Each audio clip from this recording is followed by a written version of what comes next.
Ingliz tili qanday qilib bugungi kunda butun dunyo gaplashadigan tilga aylanganini hech o'ylab ko'rganmisiz? Aslida ingliz tili germanit tillar oilasiga kiradi va u dastlab nemis hamda golland tillariga juda yaqin bo'lgan.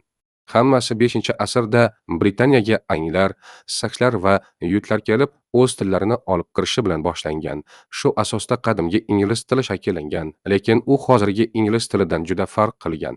Keyinchalik esa 1066-yilda armanlar Angliyani bosib oladi va fransuz tili hukumat hamda saroy tiliga aylanadi. Oddiy xalq esa ingliz tilida gaplashishda davom etadi. Natijada ikki til aralashib, ingliz tili yanada boyiydi. Keyinchalik mashhur yozuvchi William Shakespeare ingliz tiliga katta ta'sir ko'rsatadi.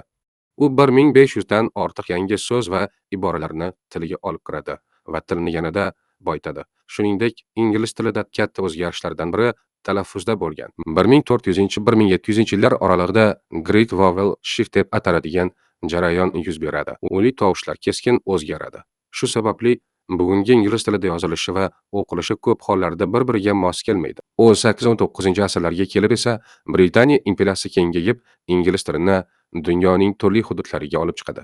Demak, ingliz tili bu shunchaki til emas, balki asrlar davomida urushlar, madaniyatlar va ilm-fan orqali shakllangan global tizimdir. Agar siz ham shunday foydali va qiziqarli ma'lumotlarni bilib borishni istasangiz, sahifamizga obuna bo'ling.